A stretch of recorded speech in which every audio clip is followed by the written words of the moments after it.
আমার ভাইজানেরা, হে নবী পাকের উম্মত উম্মতিরা, হে নবী দেবানারা, আমার আল্লাহ পাক রব্বুল আলামিন বান্দাকে কত মহব্বত করে, বান্দাকে কত ভালোবাসে।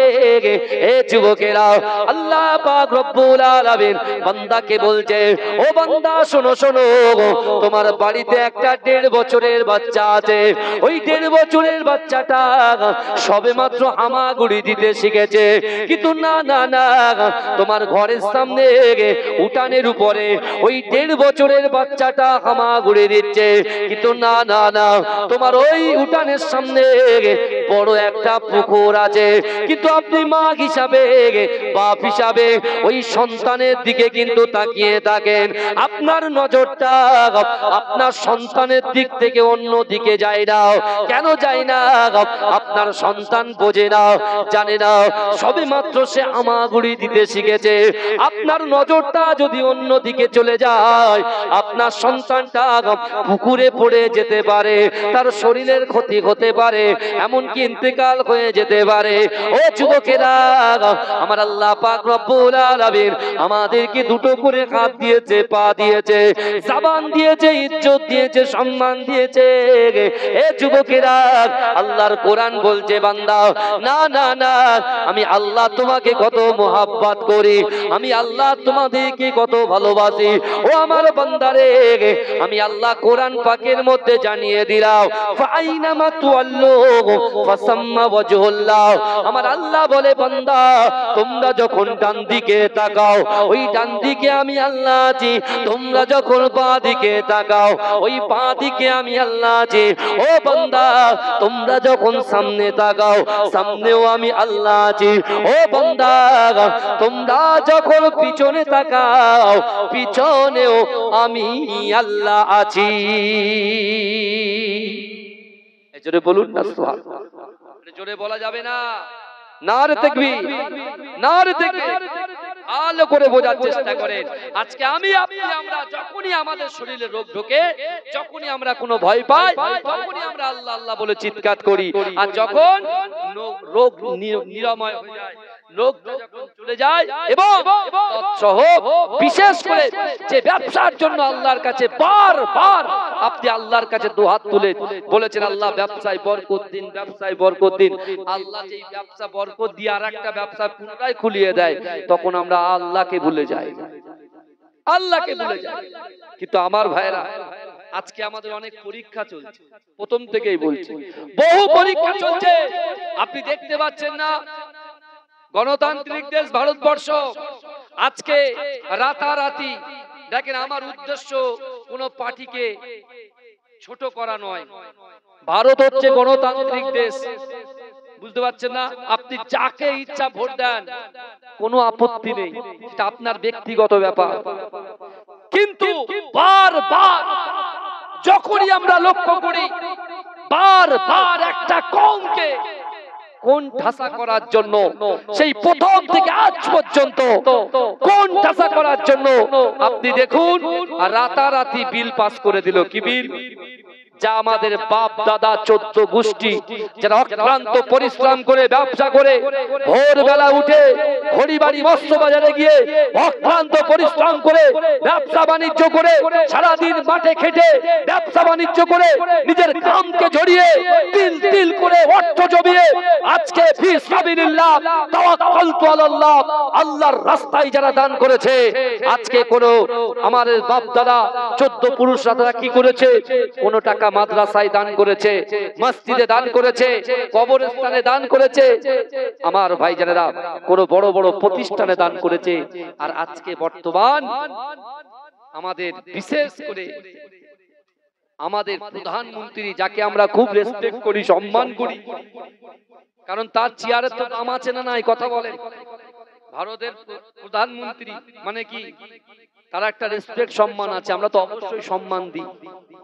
এই শোনেন না, ছেলে যখন বদমাইশি করে বাপ বকে কি বকে না? আর বাপ যখন উল্টো পাল্টা ঘোরে, তখন ছেলে কিন্তু বাপকে কি বলে? যে আপনি একটু শোধরান, আপনি তোমার পিতা, বুঝতে পারছেন না?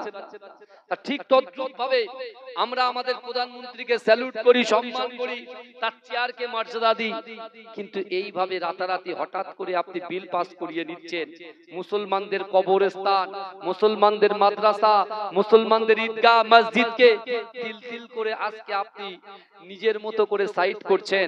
এটা তো ঠিক হচ্ছে না, এটা তো ঠিক হচ্ছে না। কারণ এটা তো আমাদের নিজেদের অস্তিত্বের লড়াই। আমরা যখনই ওয়াকফ বিল সম্পর্কে আমরা কোন জায়গায় বক্তব্য দিতে যাই, আমরা জেলায় যাই, রাজ্যে যাই, পাড়ায় যাই, মক্তবে যাই, যেখানেই যাই না কেন অনেকে বলছে আমরা নাকি লড়াই করার জন্য যাচ্ছি। কে লড়াই করছে? আমরা ভারতবর্ষের জমিনে হিন্দু মুসলমান ভাই ভাই হিসেবে বসবাস করি। আর আমার রাসূল নিজে বলেছেন, আমাদের প্রফেট বলেছেন, দেশকে ভালোবাসা ঈমানের অঙ্গ। জোরে বলে, জোরে বলবেন না সুবহানাল্লাহ। কিন্তু আমরা এই যে ওয়াকফ আন্দোলনটা কোন হিন্দু ভাইয়ের বিরুদ্ধে নয়, কোন মুসলমান ভাইয়ের বিরুদ্ধে নয়, শিখ ভাইয়ের বিরুদ্ধে নয়, খ্রিস্টান ভাইয়ের বিরুদ্ধে নয়, এই লড়াই হচ্ছে সংবিধান বাঁচানোর লড়াই। কারণ দেশের একটা সংবিধান আছে, তো কথা বলেন না, সেই সংবিধানকে সবাইকে কি সম্মান করতে হবে, রেসপেক্ট করতে হবে। সেই সংবিধান অনুযায়ী আমাদের চলতে হবে। জোর যার আছে চেয়ার তো পরিবর্তন হবে। আমি চলে যাব, আমার জায়গায় অন্যজন বসবে, আবার সে চলে যাবে, অন্যজন বসবে। কিন্তু আমার ভাইরা, আজকে মুসলমান যুবকদেরকে আমি বলতে চাই, বিশেষ করে আমরা এখন যেন মনে হচ্ছে আমাদের দেখে লোক মনে করছে আমরা উগ্র, ব্যাপক উগ্র না। আরে রাসূল তো আমাদের বলেছে, আল্লাহর কোরআন বলছে ইন্নাল্লাহা মা'আস সাবিরিন, তোমরা সবর করো, ধৈর্য ধরো। এই কিছুদিন আগে বিশ্বাস করেন আমি জলসায় গিয়েছিলাম আপনার মেদিনীপুর থেকে আসতে, এরা জানে সব, আপনার শেরে পাঞ্জাব রেস্টুরেন্ট আছে না একটা, শেরে পাঞ্জাবের সামনে দাঁড়িয়েছি, শেরে পাঞ্জাবের সামনে দাঁড়িয়েছি, ভালো করে বোঝেন কি বলছি আমি। শেরে পাঞ্জাবের সামনে দাঁড়িয়ে আছি, হঠাৎ করে আমার কিছু হিন্দু ভাইরা ওরা একটা নারা দিতে শুরু করলেন। আমরা ওখানে প্রায় 16-17 জন ছিলাম, নামগুলো বলছি না কারা ছিলাম, কিন্তু ওখানে রেকর্ড করা আছে। শেরে পাঞ্জাবের সামনে তো আপনার এই সিস্টেম আছে, বলেন না, সিসি ক্যামেরায় ধরা আছে। ওখানে দাঁড়িয়ে আছি, ঠিক ফজরের পরে নামাজ আদায় করে এসেছি, সেই টাইমে খুব নারা দিচ্ছে। তখন আমাদের ছেলেরা বলছে আমরা দিই, তাহলে কেন দেবে? কারণ আমার হিন্দু ভাইরা তাদের তো একটা নারা আছে, ওরা কি বলে? জয় শ্রীরাম বলে, ভালো করে বুঝবেন। আর আমরা কি বলি? নারায়ে তাকবীর বলি। ঠিক আছে? এখন যে আন্দোলনটা বর্তমানে চলছে ওয়াকফ আন্দোলন, তাই না? এই ওয়াকফ আন্দোলন করতে যে আমার হিন্দু ভাইরা তাদের ধ্বনি তারা দিতেই পারে, তাতে তো আমাদের মাথা গরম করার কোনো প্রয়োজন নেই। কেন মাথা গরম করব? তাদের ধর্ম তারা পালন করছে, আর আমরা যখন এখানে তাকবীর দেব, আমরা যখন এখানে জলসা করব, আমাদের ধর্ম আমরা করছি। তাহলে উভয় যদি আমরা ঠান্ডা থেকে একটু বোঝার চেষ্টা করি, আমরা মনে মনে ভাবছি যে না এটা আমাদের দেখে দেখে বলছে, না এটা ভুল। ওরা তাদের নারা দেবে, আমরা আমাদের নারা দেব। এবং আমরা যেমন আন্দোলন করছে যুবকেরা, ভালো করে বোঝার চেষ্টা করো, যেমন আমরা পাড়ায় গঞ্জে গঞ্জে রাজ্যে যখন আন্দোলন করছি, আর আজকে আমাদের নামাজের পার্টিতেও আল্লাহর কাছে দোয়া চাইতে হবে, আল্লাহকে বলতে হবে এই পুরো পৃথিবীটাকে আল্লাহ পাক কুন ফায়াকুনের মাধ্যমে সৃষ্টি করেছে। এই যুবকেরা বিশ্বাস করেন, এই কুন ফায়াকুনের মাধ্যমে আল্লাহ যদি সৃষ্টি করে, আজকে আমাদের চাওয়া পাওয়া, আমাদের আশা আকাঙ্ক্ষা উদ্দেশ্য নিয়ে যা কিছু আছে সবকিছু আল্লাহর কাছে বলতে হবে। আর আল্লাহ দেখবে বান্দা কতটা আমি আল্লাহকে ভয় করে, কতটা আমার রাসূলুল্লাহকে মহব্বত করে, আর কতটা সে আমার হুকুম পালন করে। কারণ আল্লাহর কোরআন বলছে ফাযকুরুনি আযকুরকুম, বান্দা তোমরা আমাকে স্মরণ করো, আমি আল্লাহ তোমাদেরকে স্মরণ করব। আর আল্লাহ পাক রব্বুল আলামিন এটাই বোঝাতে চাইছে যে মহেশ্বরপুর যুবকেরা, নারীরা, পুরুষেরা, তোমরা যদি আমি আল্লাহর কথা শোনো, আমি আল্লাহ তোমাদের কথা শুনবো। জোরে বলে, জোরে বলা যাবে না? আল্লাহ বলছে তোমরা আমার কথা শোনো, আমি আল্লাহ তোমাদের কথা শুনবো। আল্লাহর কথা কি শুনবো আমরা? নামাজ আমাদের জন্য ফরজ, আল্লাহর হুকুম। এই শুনছেন? রোজা আমাদের জন্য ফরজ, আল্লাহর হুকুম। পর্দা আমাদের জন্য ফরজ, কার হুকুম? আল্লাহর হুকুম। তাহলে এখন বর্তমান সময়ে যখন কোরআন হাদিস ইজমা কিয়াসের কথা আলোচনা হচ্ছে, তাহলে আমাদের দিলটা কেন নরম হয় না? এত টাকা খরচা করে জলসা দিয়েছেন, কিন্তু জলসা শোনার বেলায় তো কেউ থাকে না, তখন আপনি কোথায় যাবেন? তাই আল্লাহ পাক কোরআনে বলছে, বান্দা ওয়াসারিউ ইলা মাগফিরাতিম মির রাব্বিকুম ওয়া জান্নাতিন আরদুহাস সামাওয়াতু ওয়াল আরদ উইদ্দাত লিল মুত্তাকিন। আল্লাহ বলছে, বান্দা শোনো, তোমরা যারা ব্যবসায় লিপ্ত আছো, তোমরা যারা পরিবারের সঙ্গে লিপ্ত আছো, তোমরা যখন বন্ধু বান্ধবের সঙ্গে লিপ্ত আছো, তোমরা যখন অর্থ সম্পদের পিছনে ছুটছো, ও বান্দা শোনো, তোমাদেরকে আমি আল্লাহ হায়াত দিয়েছি, কিন্তু দিন যত এগিয়ে যায় হায়াত তখন তোমাদের কমে যায়। অর্থাৎ মৃত্যু নামক ফেরেশতা যখন ইজা আজালুহুম লা ইস্তাখিরুনা সাআতাও ওয়া লা ইস্তাকদিমুন, মৃত্যু যখন আসবে এক সেকেন্ড লেট করা হবে না, দেরি করা হবে না। অর্থাৎ মৃত্যু যখন তোমাদের সামনে চলে আসবে, তখন তুমি কবরে কি নিয়ে যাবে? ব্যবসা বাণিজ্য নিয়ে যাবে, বিজনেস নিয়ে যাবে, বিল্ডিং বালাখানা নিয়ে যাবে? এই তো আজকে জানাজা পড়ে কবরে নেমে আসলাম। আমার ভাই জানেরা, হে নবী পাকের উম্মত উম্মতিরা, হে নবী দেবানারা, আমার দয়ার নবী রাসূলুল্লাহ সাল্লাল্লাহু আলাইহি ওয়াসাল্লাম আজ থেকে ১৫০০ বছর আগে আল্লাহ রাসূল সাহাবাদেরকে বলেছিলেন, হে আমার সাহাবারা, আমি রাসূলুল্লাহ তোমাদেরকে জানিয়ে দিলাম, না না না, তোমরা যখন ইন্তেকাল করবে, ইন্তেকালের পরে তোমাদের লাশটাকে গোসল দেওয়া হবে। ওই লাশটাকে গোসল দেওয়ার পরে কাফন পরিয়ে দেওয়া হবে। কাফন পরিয়ে দিয়ে ওই লাশটাকে খাটিয়ায় তুলে এমন করে কবরে নিয়ে যাওয়া হবে। ও আমার সাহাবারা, শোনো শোনো শোনো শোনো, আমি রাসূলুল্লাহ তোমাদেরকে জানিয়ে দিলাম, তোমাদের লাশ যখন কবর পর্যন্ত যাবে, ও আমার সাহাবারা, আমি রাসূলুল্লাহ তোমাদেরকে জানিয়ে দিলাম, ওই কবরটা যখন লাশটা যখন কবর পর্যন্ত যাবে, ওই কবরের পিছন পিছন পিছন পিছন তিনটে জিনিস যাবে। ও যুবকেরা, ভালো করে বোঝার চেষ্টা করেন। এখন আপনি বলছেন, না না না, আমার বাচ্চা আছে, আমার সন্তান আছে, পুত্র আছে, সে এমন করে নিট পরীক্ষা দেবে, সে ইঞ্জিনিয়ার হবে, সে ব্যারিস্টার হবে, আমি ঠিকভাবে নামাজের সময় দিতে পারি না, ব্যবসায় সময় দিচ্ছি, না না না, আমার অর্থের প্রয়োজন। ও যুবকেরা, একটু ভালো করে বোঝার চেষ্টা করো। আমার আল্লাহ পাক রব্বুল আলামিন ইন্নাল্লাহা আলিমুন খবীর, সব খবর আমার আল্লাহ রাখেন। ও যুবকেরা, বিশ্ব নবী রাসূলুল্লাহ বললেন, ও আমার সাহাবারা, তিনটে জিনিস কবর পর্যন্ত যাবে। এক নম্বর, তুমি যখন ইন্তেকাল করবে, তোমার কবর পর্যন্ত তোমার সন্তান যাবে, তোমার ভাইরা যাবে। দ্বিতীয় নম্বর, তুমি যে সম্পত্তি ক্রয় করেছো, একাট্টা করেছো, একত্রিত করেছো, ধন ভান্ডার বানিয়েছো, ও আমার সাহাবারা, ওই অর্থ সম্পদ তোমাদের লাশের পিছন পিছন কবর পর্যন্ত যাবে। ও যুবকেরা, আজকে এই জান্নাতের বাগানে, আপনাদের গ্রামে এই জালসাতে রাসূলুল্লাহর মুহাব্বত ভালোবাসা অন্তরে নিয়ে আমার যে যুবকগুলো, বাবাজিগুলো, আমার ভাইগুলো সাইডে দাঁড়িয়ে দাঁড়িয়ে ওয়াজ শোনে, কোরআন শুনে, হাদিস শোনে, না না না, আমি তাদেরকে বলতে চাই, আজকে যে কাজটা আপনারা করছেন, এই কাজটাকে আমার আল্লাহ পাক আমলে পরিণত করে দেবে। জোরে বলেন না সুবহানাল্লাহ। আল্লাহ যখন এই কাজটাকে আমলে পরিণত করে দেবে, আপনার লাশটা যখন কবর পর্যন্ত পৌঁছে যাবে, আমলটাও তোমার কবর পর্যন্ত পৌঁছে যাবে। জোরে বলুন না সুবহানাল্লাহ। জোরে বলা যাবে না। রাসূল বলছেন কাদের সঙ্গে? এই কথা বলেন না, কার সঙ্গে বলছেন? সাহাবাদের সাথে বলছেন। আর রাসূল বলেছেন যে আমি রাসূল বলছি, দুনিয়ার এক প্রান্ত থেকে অপর প্রান্ত পর্যন্ত আমার উম্মত উম্মতিদের ভিতরে যদি তারা ভালো করে কোরআনকে ফলো করে, হাদিস অনুযায়ী ফলো করে যদি চলতে পারে, আর তাদের কলিজার ভিতরে, কলবের ভিতরে যদি তিনটে জিনিস থাকে, তিনটে আমল থাকে। এক, কোরআন বলছে ইয়া আইয়ুহাল্লাযীনা আমানুত্তাকুল্লাহ, আল্লাহর ভয়। কোরআন বলছে কুল ইন কুনতুম তুহিব্বুনাল্লাহ ফাত্তাবিউনি ইউহিব্বুকুমুল্লাহ, অর্থাৎ রাসূলুল্লাহর মুহাব্বত।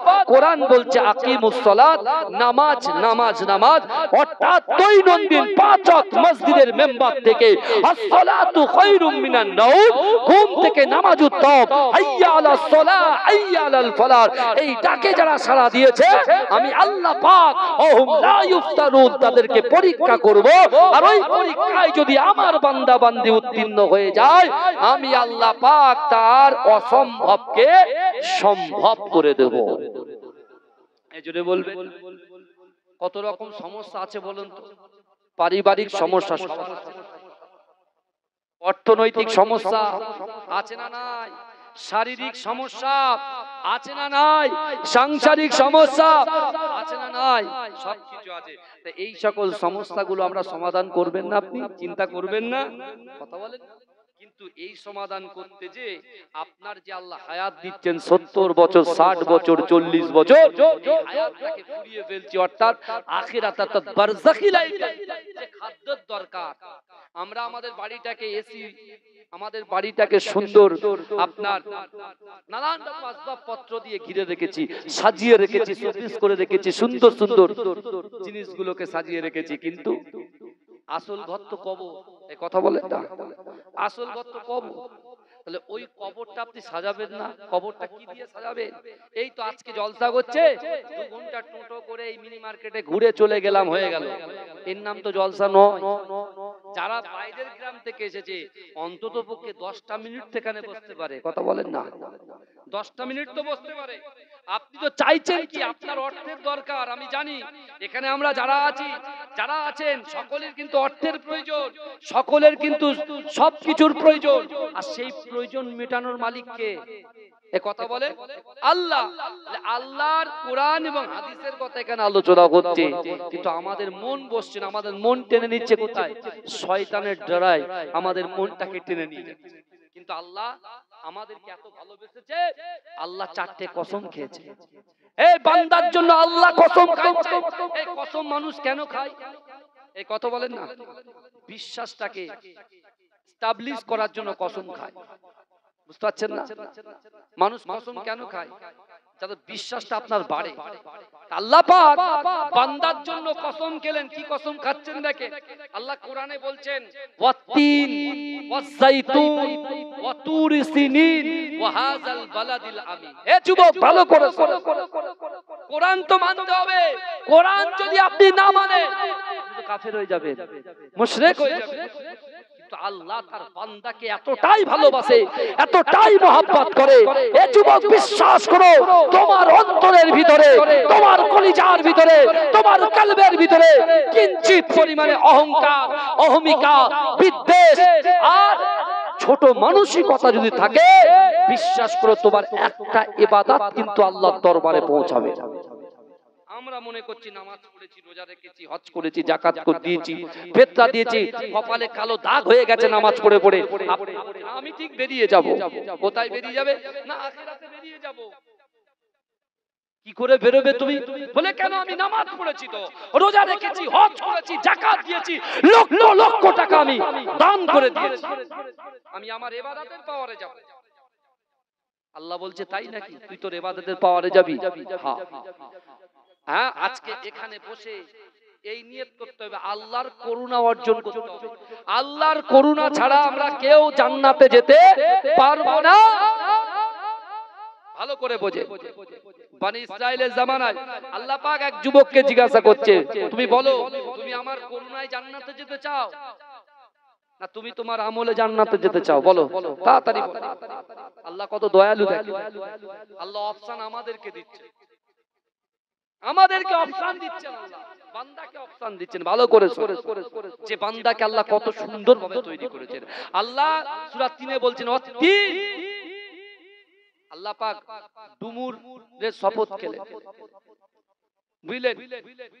আল্লাহ পাক ডুমুরের কসম খেলেন, ওয়াযাইতুন যাইতুন তেলের কসম খেলেন, ওয়া তুর সিনিন সিনাই পর্বতের কসম খেলেন, তুর পাহাড় যেখানে মুসা আলাইহিস সালাতু ওয়াস সালাম আল্লাহর সঙ্গে কথা বলতেন। এই বুঝতে পারছেন না? ওয়া হাযাল বালাদিল আমিন নিরাপদ শহরের কসম খেলেন, মক্কা নগরী। তারপর আল্লাহ বলছেন লাকাদ খালাকনাল ইনসানা ফি আহসানি তাকবীর। অবশ্যই অবশ্যই আমি মানুষকে সৃষ্টি করেছি সুন্দর গঠন দিয়ে, রূপ দিয়ে। জোরে বলুন। আল্লাহ আমাদের সুন্দর রূপ দিয়ে, গঠন দিয়ে সৃষ্টি করেছেন, আর সেই আল্লাহর বান্দা হয়ে আমরা নাফরমানি করছি। ভালো করে বোঝেন আমার সোনার ভাইরা, একটা জিনিস বোঝার চেষ্টা করুন। আল্লাহ বলছে, বান্দা তুমি বলো, তুমি আমার করুণায় জান্নাতে যাবে না তুমি তোমার আমলে জান্নাতে যাবে? ও তখন বলছে, আল্লাহ আমি আমার আমলে জান্নাতে যাব। আল্লাহ বলে, তাই? আল্লাহ ফেরেশতাকে বলছে, ও ফেরেশতা যাও, একে একটু জাহান্নামের ভিতরে ঢোকাতে হবে না, জাহান্নামের গেটের পাশ দিয়ে ঘুরিয়ে নিয়ে এসো। এই শুনছেন তো আপনারা? জাহান্নামের গেটের পাশ দিয়ে ঘুরিয়ে নিয়ে এসো। জাহান্নামের গেটের পাশ দিয়ে এক চক্কর মেরে এসে এত পানি পিপাসা লেগে গেছে, ও তখন বলছে, আল্লাহ আমার একটু পানির প্রয়োজন, আমার একটু পানি পান করা। আর আল্লাহর হুকুম, সামনে দিয়ে একজন পানি নিয়ে যাচ্ছে, তাকে ডেকেছে, ভাই আমাকে একটু পানি দিয়ে যাও। বলে, এক গ্লাস পানি দেব, কিন্তু 500 বছরের ইবাদত দিতে হবে, তারপরে পানি পাবেন, তার আগে পাবেন না। ও বলছে, ঠিক আছে আমি তাতে রাজি, আগে পিপাসাটা তো মেটাই। পানির অপর নাম কি? জীবন। পানির অপর নাম জীবন। অর্থাৎ পিপাসাটা তো মেটাই, তৃষ্ণাটা তো মেটাই। ও 500 বছরের ইবাদত দিয়ে দিয়েছে, দিয়ে পানি ঢক ঢক করে খেয়ে নিয়েছে, ব্যাস সব শেষ। আল্লাহ বলে, তুই কি করে যাবি? তোর কাছে তার কিছু নেই, কি করে যাবে? সাথে সাথে সিজদায়, আল্লাহ আপনি আমাকে ক্ষমা করে দিন। আল্লাহ বলছে, ওই জন্য তো কোরআনে আয়াত নাযিল করেছি, উদউনি আস্তাজিব লাকুম, বান্দা তোরা আমার কাছে চা। ওই জন্য তো বান্দা তুমি গুনাহ করে বাড়ির মাথায় গিয়ে এক কোণায় গিয়ে মাথায় হাত দিয়ে বসে থাকবে, আমার সব শেষ হয়ে গেল। ওই জন্য তো বলেছি, লা তাকনাতু বির রাহমাতিল্লাহ, বান্দা আমার রহমত থেকে তোরা নিরাশ হয়ে যাস না। ওই জন্য তো বলেছি, আমার বান্দা পাহাড় পরিমাণে গুনাহ করবে, নাফরমানি করবে, জিনা করবে, অহংকার করবে, অবিচার করবে, আমার বান্দা খারাপ কাজের ভিতরে লিপ্ত হবে, তারপরেও আমি আল্লাহ কোরআনে বলেছি, ইয়া আইয়ুহাল্লাযিনা আমানু তুবু ইলাল্লাহি তাওবাতান নাসুহা। ও বান্দা তোমরা যদি তওবার মতো তওবা করতে পারো, আমি আল্লাহ তোমার জিন্দেগি জীবনে সাগীরা কাবীরা ছোট বড় যত গুনাহ আছে আমি আল্লাহ ক্ষমা করে দেব। জোরে বল, জোরে বলবেন। তাহলে এক গ্লাস পানি খেয়ে আখিরাতে, এক গ্লাস পানি খেয়ে সব আমল যদি শেষ হয়ে যায়, কত পানি ফ্রিতে খাচ্ছি বলেন তো? আল্লাহর নিয়ামতের হক আদায় করবেন না? এই চোখটা যদি আল্লাহ অন্ধ করতো, জবানটা যদি বোবা করতো, পাটা যদি খোড়া করতো, এই কথা বলেন আমাদের কোনো দাম থাকতো?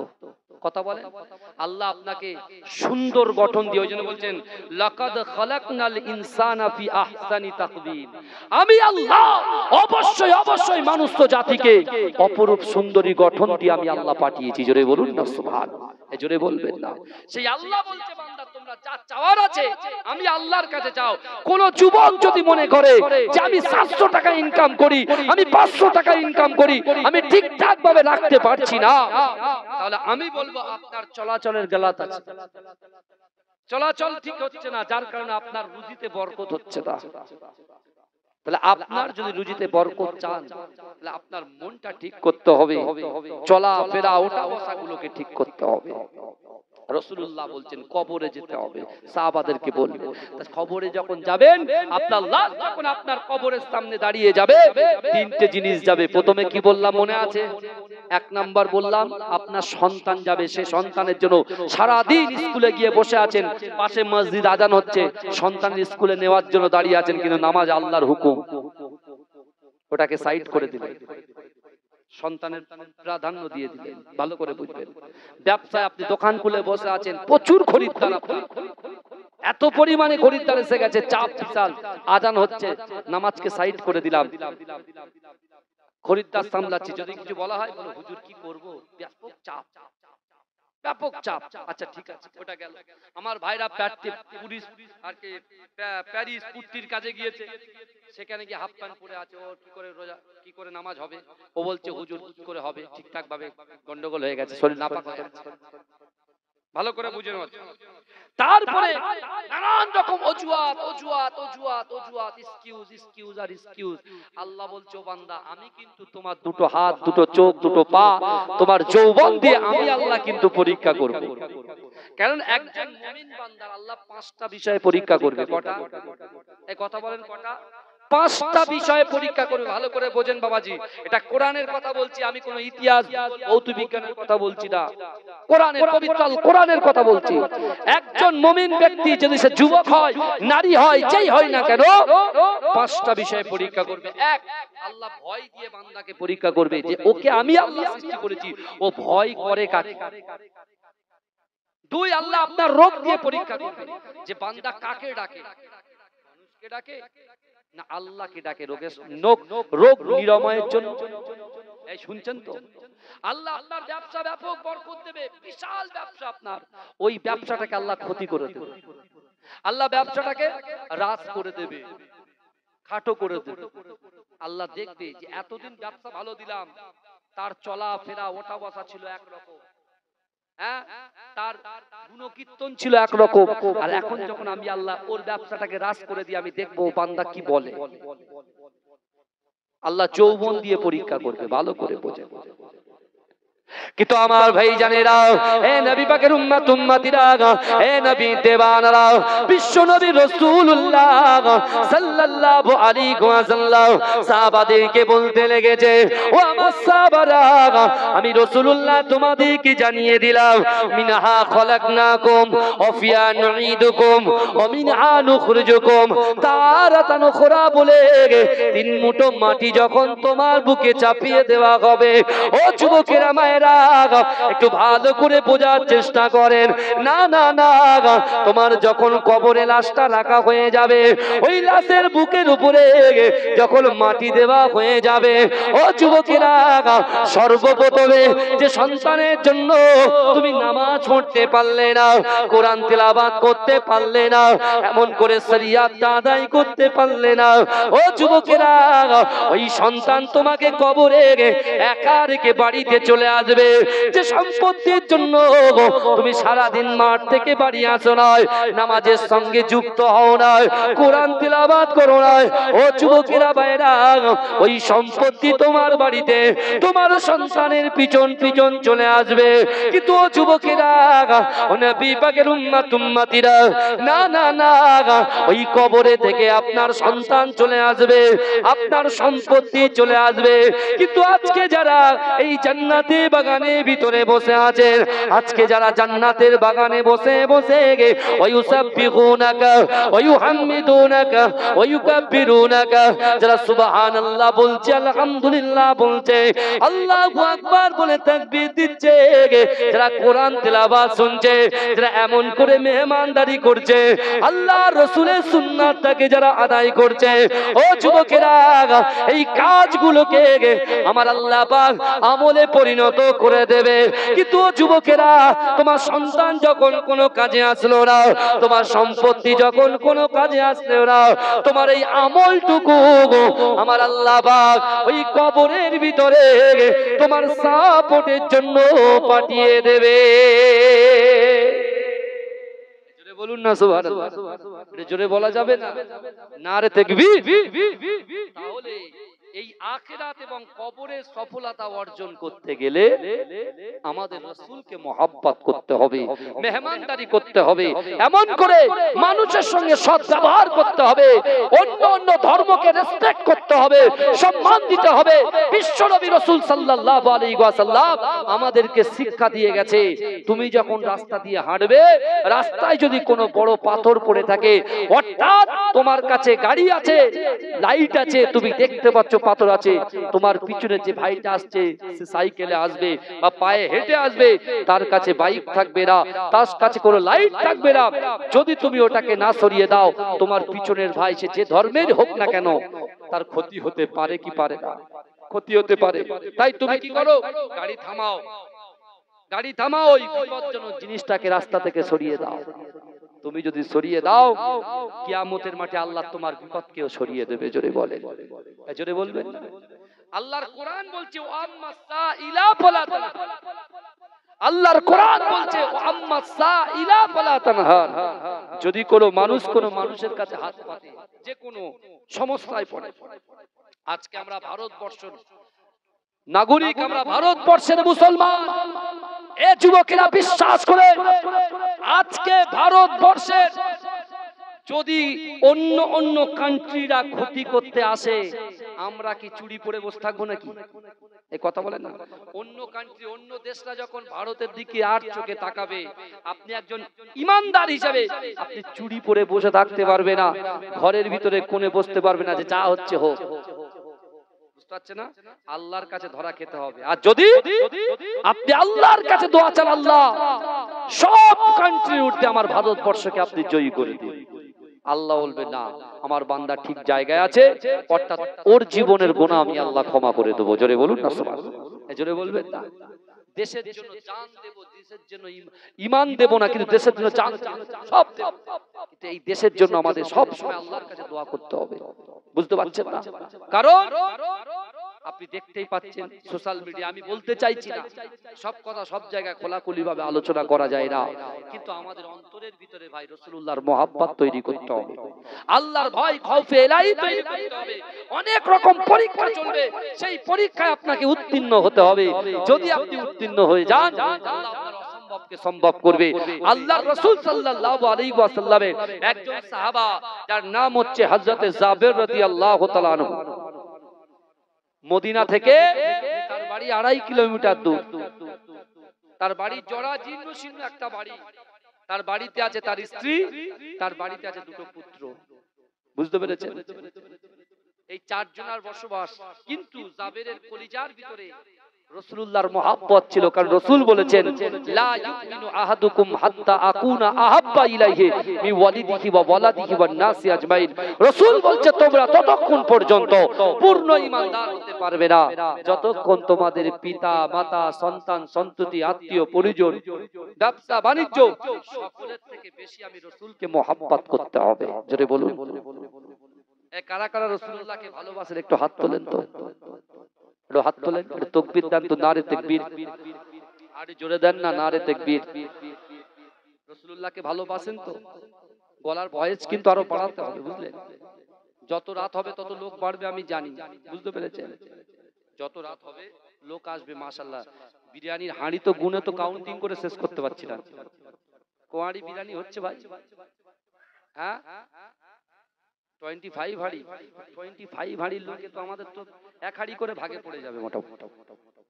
না পরে টানাটানি হবে, কথা বলেন। একটা করে হাঁড়ি পার্সেল দিয়ে দেন না, বাড়ি নিয়ে চলে যায়। আর গ্রামের ছেলেদের খবর দিয়ে চলে আসে, একটা একটা ক্লাবের ছেলেরা আসবে, খেয়ে চলে যাবে, মিটে গেল ঝামেলা। কিন্তু আমার সোনার ভাইরা, এই অসুবিধা হচ্ছে আমার আলোচনায়, কথা বলেন না, অসুবিধা হচ্ছে? তাকবীর দেন তো, নারে তাকবীর। হযরত জাবের রাদিয়াল্লাহু তাআলা আনহু তিনি মনে মনে চিন্তা করছেন, আজকে রাসূলুল্লাহর দরবারে যাব, কিন্তু আমি তো রাসূলুল্লাহর থেকে, আমার জীবনের থেকে রাসূলুল্লাহকে বেশি মহব্বত করি। জোরে বলবেন না? এই জোরে বলা যাবে না সুবহানাল্লাহ? সেই জাবের যাচ্ছেন রাসূলুল্লাহর দরবারে সাক্ষাতে। আল্লাহর রাসূল মসজিদে নববী থেকে বাইরে এসে হযরত আবু বকর ওমর হুজুরের সামনে গিয়ে বলছে, বাবা আবু বকর ওমর, কি ব্যাপার তোমরা এখানে কেন? বলছি, ইয়া রাসূলুল্লাহ, পেটের ক্ষুধার জ্বালায় আমি আজকে বাইরে চলে এসেছি, বাড়ির বাইরে চলে এসেছি। তা আল্লাহ রাসূলকে সান্ত্বনা দেওয়ার জন্য নিজের জামাটা তুলে দেখালেন। কি দেখালেন? যে রাসূলুল্লাহর পেটে পাথর বাঁধা আছে। কি বাঁধা আছে? পাথর বাঁধা। জাবের সহ্য করতে পারলেন না, সাথে সাথে এক ছুটে বাড়িতে এসে বলছে, বিবি গো, আমার রাসূলুল্লাহ ক্ষুধার্ত অবস্থায় আছে, আমি জাবের, আমার বাড়িতে কিছু আছে রাসূলুল্লাহকে খাওয়ানোর জন্য। কারণ রাসূল বলেছেন যে যদি কোনো মানুষ মেহমানদারি করে, আমি রাসূলুল্লাহ একটা সুন্নাতকে সে আদায় করে নেয়। জোরে বলে, জোরে বলবেন না? আল্লাহ রাসূল বলেছে, আখিরি জামানায় যে আমার একটা সুন্নাতকে চিন্তা করবে, আমি আল্লাহ রাসূল বলছি, তাকে হাত ধরে দয়ার জান্নাতে নিয়ে যাব। জোরে বলুন না সুবহানাল্লাহ। এই জোরে বলা যাবে না, চিৎকার দিয়ে বলা যাবে না সুবহানাল্লাহ। আমার সোনার ভাইরা ভালো করে বোঝেন। হযরত জাবেরের স্ত্রী বলছে, শোনেন, খুব ভালো কথা, কিন্তু আমরা তো গরিব মানুষ, রাসূল ওমা আরসালনাকা ইল্লা রাহমাতাল লিল আলামিন, হ্যাঁ, সারা বিশ্বের রহমত স্বরূপ যিনি, তাকে আপনি দাওয়াত করছেন, সেই রাসূলুল্লাহ আসবেন তো? বিবিকে বলছে, আমিও তো সেটাই মনে ভাবছি যে আল্লাহ রাসূলকে দাওয়াত দেব, রাসূল আসবে তোমার বাড়ি। এই অনেক সময় দেখবেন আপনার মনে, ধরেন একটা এমএলএ বা এমপি কে আপনার ভালো লাগে, তাকে আপনি ভোট দেন, আপনার মনে একটু ইচ্ছা হয় যে আমার ছেলের বিয়েতে তাকে নিয়ে আসবো, কিন্তু আপনি তাকে কার্ড পাঠান, বুঝলেন, ইনভাইট কার্ড পাঠান, কিন্তু তিনি ব্যস্ততার মধ্যে আসতে পারেন না, বুঝতে পারছেন না, মনটা খারাপ হয়ে যায়, যায় কি যায় না কথা বলেন। হ্যাঁ, আমাদের রাজারহাট থানার আইসি সাহেব খুব মহব্বত করেন আমাকে, শাসন থানার আইসি সাহেব খুব মহব্বত করেন, যখন ডাকি তখন পাই, বুঝতে পেরেছেন। আর যেহেতু আমি রাজ্যের একজন নোটিফাইড মেম্বার, অনারেবল মেম্বার রাজ্যের হজ কমিটির, আমি যেখানে যাই যেখানে ডাকি পাই আলহামদুলিল্লাহ, বুঝতে পেরেছেন। তা এক এক সময় যখন ডাকি বিশাল বড় বড় জলসা যখন হয় তখন অনেক রকম টারমিশন নিতে হয়, বুঝতে পেরেছেন, তাদেরকে বলতে হয়, কারণ প্রশাসন আছে বলে, আমাদের দেশের বিএসএফ জওয়ানরা আছে বলে আমরা সঠিকভাবে ঘুমাতে পারি, তাই তাদেরকে সম্মান করা উচিত। প্রত্যেকটা জায়গায় প্রশাসনকে সম্মান দেবেন, রেসপেক্ট করবেন, কারণ বলুন তারা একটা ডিউটি পালন করছে, বুঝতে পারছেন, তাদেরকে সম্মান করতে হবে, তাদের গায়ের যে উর্দিটা আছে, যে পোশাকটা আছে সেটাকে সম্মান করতে হবে, উগ্র হলে হবে না, বুঝতে পেরেছেন, সব সময় মাথা গরম করা ঠিক না। ওই জন্য তো আল্লাহ পাক বারবার সবর ইখতিয়ারের কথা বলেছে, সবর করো সবর করো সবর করো। তা হযরত জাবের বলছে, জি ইয়া রাসূলুল্লাহ, ইয়া হাবিবাল্লাহ, হুজুর আমি আপনাকে খুব ভালোবাসি। রাসূল বলে, আমি জানি তো তুমি আমাকে ভালোবাসো, কিন্তু ওইদিকে বাড়ি থেকে গিয়ে আলোচনা করছে বিবি, আল্লাহ রাসূলকে দাওয়াত করব, কিন্তু আমি রাসূলুল্লাহকে বলতে পারবো, আমার সাহসে কুলাচ্ছে না। বলছে, জান না, আমার আব্বু যখন আপনার সঙ্গে বিবাহ দিয়েছিল আমাদের একটা বকরির বাচ্চা দিয়েছিল, বকরি দিয়েছিল, সেটাকে জবাই করে রাসূলুল্লাহকে খাওয়াবো ইনশাআল্লাহ, আপনি চান। এই শুনছেন আপনারা, রাসূলকে ভালোবাসলে, রাসূলকে মহব্বত করলে আল্লাহ অসম্ভবকে সম্ভব করে দেয়। এই হাদিসটাকে যদি সামনে আনা হয় তাহলে আপনি বুঝতে পারবেন আমার রাসূলুল্লাহর শান মান ইজ্জতকে আল্লাহ কত আলা করেছে, আর যে রাসূলকে ভালোবাসে তারও ইজ্জত সম্মানকে আল্লাহ কতটা বৃদ্ধি করে দেয়, সেটা আপনি উপলব্ধি করতে পারবেন।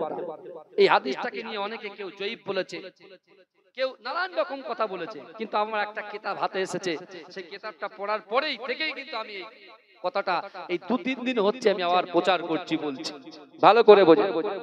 বিশ্বনবী রাসূল সাল্লাল্লাহু আলাইহি ওয়াসাল্লাম এর মহব্বতে সাহাবা হযরত জাবের, তিনি টুকটুক করে রাসূলুল্লাহর মসজিদে নববীতে হাজির হচ্ছেন। আজান দিচ্ছেন কে? বেলাল। বেলালের আজান শুনে জাবের বাড়ি থেকে বার হয়ে এসে রাসূলুল্লাহর পিছনে নামাজ আদায় করছে। এই নামাজ আদায় করার পরে রাসূলুল্লাহকে বলবে এক কদম এগোই আর 3 কদম পিছন। কারণ কি? গরিব মানুষ তো, পুয়ার ম্যান, গরিব মানুষ, সে চিন্তা করছে কি হবে, আমি রাসূলকে বলবো, রাসূল আমার কথা কি অ্যাকসেপ্ট করবে, গ্রহণ করবে, এই চিন্তা করছে। কিন্তু গিয়ে রাসূলুল্লাহ সামনে যায়, ডরে ভয়ে সে বাড়ি চলে এসেছে। বাড়ি এসে বিবিকে বলছে আমি বলতে পারিনি। বিবি তো রাগ করছে যে বলতে হবে, আপনি বলুন। বলে ঠিক আছে আমি জোহরে গিয়ে চেষ্টা করব। সারা দিন চেষ্টা করলো, কিন্তু জাবের রাসূলুল্লাহকে ইনভাইট করতে পারলেন না, রাসূলুল্লাহকে দাওয়াত করতে পারলেন না। কিন্তু আমার রাসূলকে আল্লাহ পাক কি শান ওয়ালা করেছে দেখেন। আমার ভাই জানেরা, হে নবী পাকের উম্মত উম্মতিরা, হে নবী দেবানারা, হযরত জাবের রাদিয়াল্লাহু তাআলা আনহু তার স্ত্রী বারবার করে বলেন, ও আমার স্বামী গো, আজকে সারা দিন আপনি বলতে পারলেন না, ফজর জোহর আসর মাগরিব এশায় আল্লাহর রাসূলকে দাওয়াত দিতে পারলেন না। কিন্তু না না না, আজকে ফজরের সময় যখন আপনি মসজিদে নববী শরীফে রাসূলুল্লাহর পিছনে নামাজ আদায় করতে যাবেন, অবশ্যই অবশ্যই আল্লাহ রাসূলকে আপনি দাওয়াতটা দিয়ে আসবেন। ও যুবকেরা, আল্লাহর রাসূলের মুয়াজ্জিন হযরত বেলাল রাদিয়াল্লাহু তাআলা আনহু আযান দেওয়া শুরু করলেন, আসসালাতু খায়রুম মিনান নাওম, ঘুম থেকে নামাজ উত্তম। এ যুবকেরা, 2.5 কিলোমিটার দূর থেকে হযরত জাবের ছুটে ছুটে ছুটে ছুটে মসজিদে নববী শরীফে তিনি যখন পৌঁছে যায়, আল্লাহ রাসূলের পিছনে দাঁড়িয়ে যায়। ও যুবকেরা, বিশ্ব নবী রাসূলুল্লাহ সাল্লাল্লাহু আলাইহি ওয়াসাল্লাম নামাজ যখন শেষ করলেন, নামাজ শেষ করার পরেতে হযরত জাবের আল্লাহর রাসূলের দিকে গিয়ে যায়। কিন্তু এই যুবকেরা আর 2 থেকে 3 কদম গেলে আল্লাহর রাসূলের সঙ্গে সাক্ষাৎ হয়ে যায়। কিন্তু না না না, হযরত জাবের মনে মনে করছে, আমি তো গরিব মানুষ, আমি রাসূল আল্লাহকে সত্যি মোহাব্বত করি, কিন্তু আল্লাহ রসুলকে বলবো আল্লাহ রসুল কি আমার বাড়িতে আসবে? না না না। জাবের আবার নিরাশ হয়ে গেলেন। যাবে নিরাশ হয়ে যখন মসজিদে নববী শরীফের গেট থেকে যখন বাড়ির দিকে এগিয়ে যায়, আমার দয়ার নবী মদিনার মেম্বার থেকে জাবেরকে ডাক দিলেন, ও বাবা জাবের, এসো এসো, আমি রাসূলুল্লাহর কাছে এসো।